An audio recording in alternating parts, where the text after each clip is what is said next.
Olá pessoal, meu nome é Denise Magalhães de Faria. Eu vou falar para vocês hoje sobre o tema de parentalidade contemporânea e a demanda deste grupo em psicoterapia de família, ok? Vamos lá. O objetivo dessa nossa aula é pesquisar o exercício da parentalidade nas famílias contemporâneas que têm uma configuração diferente, diferenciada, e estudar como se desenvolve a demanda, sobretudo deste grupo, na clínica de psicoterapia de família. Então a gente vai associar dois pontos nessa aula. A gente começa dizendo o seguinte: a parentalidade é produto tanto do vínculo biológico quanto do tornar-se pai e mãe. E a gente sabe que pelo viés da biologia, nem sempre aqueles que estão ali nessa função parental conseguem constituir esse vínculo. A família contemporânea, dizem os estudiosos, é semelhante a uma rede horizontal, não hierarquizada, na qual o exercício da parentalidade torna-se cada vez mais complicado, diluído, na medida em que as famílias se separam, recompõem, rearranjam com muita frequência. Então, o que acontece? Os estudiosos destacam que os recasamentos que têm acontecido com muita frequência contribuem para a diluição do exercício da parentalidade. Famílias que têm um primeiro casamento, muitas vezes é muito comum pessoas se separarem, constituírem um novo configuração familiar, um novo casamento, o que faz com que os filhos sejam então meio-irmãos, muitas vezes dessa nova configuração, onde também há filhos, e o tempo para se estabelecer uma boa relação conjugal que vai influenciar na relação parental, muitas vezes não se solidifica até que os filhos venham nesse novo casamento. Então essa equação conjugalidade-parentalidade, ela está diretamente relacionada à forma como os pais vão exercer a função materno e parental, O que faz com que esse exercício ele tenha uma instabilidade nas famílias contemporâneas.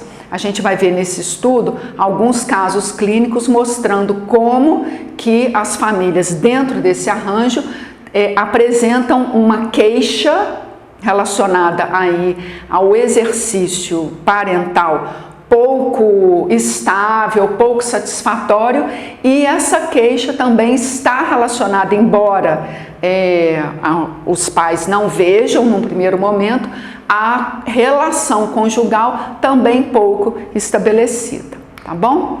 Então, a gente começa trazendo ainda o seguinte ideia: a psicodinâmica das famílias ao procurar a psicoterapia, que a gente está falando as famílias num âmbito geral, no início elas apresentam uma narrativa centrada no comportamento sintomático de um de seus membros, que é o que a gente chama de queixa.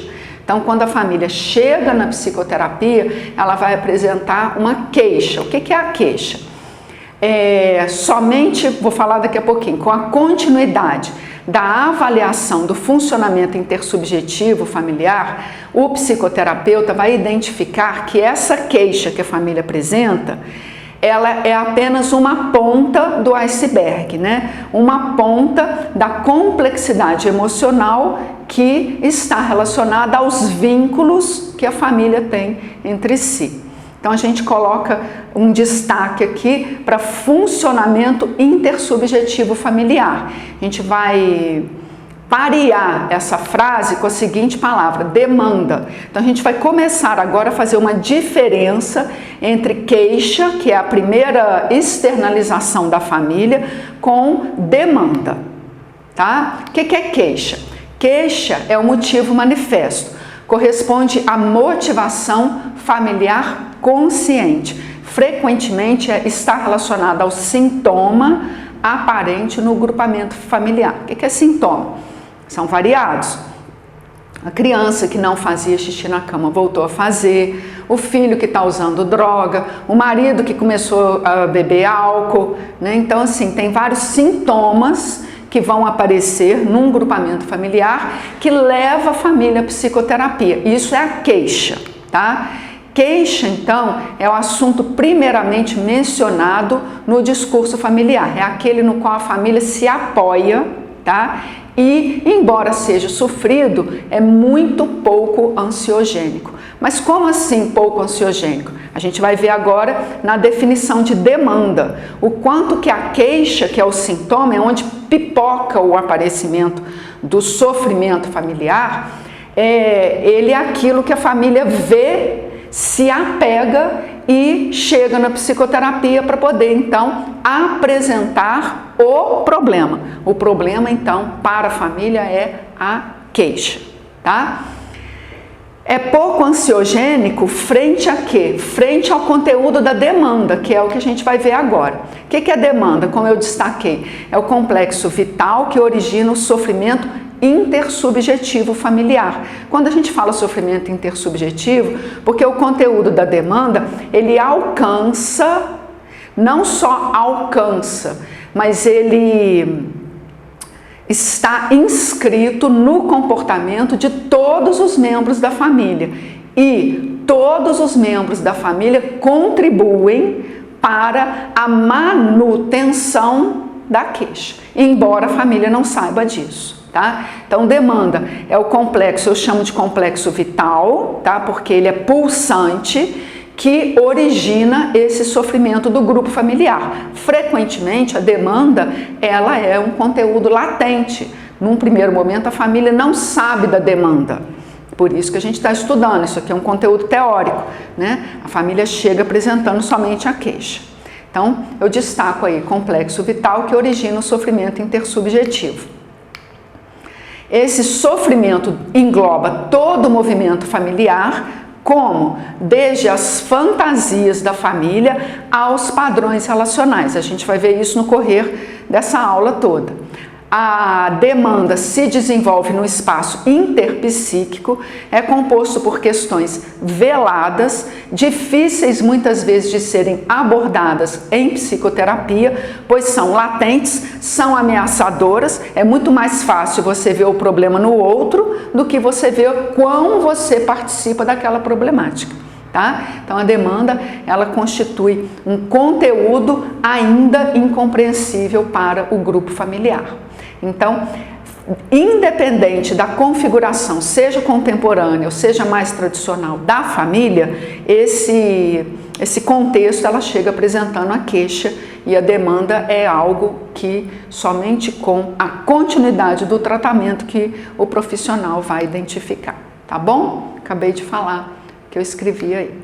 Então eu vou mostrar aqui os pontos básicos que, de forma sintética, que a gente vai trabalhar no correr dessa aula para vocês. Num primeiro momento, a gente vai estudar o objetivo inicial da psicoterapia, que é auxiliar a família a passar da queixa ao movimento da demanda. A gente vai estudar daqui a pouco como ocorre essa passagem.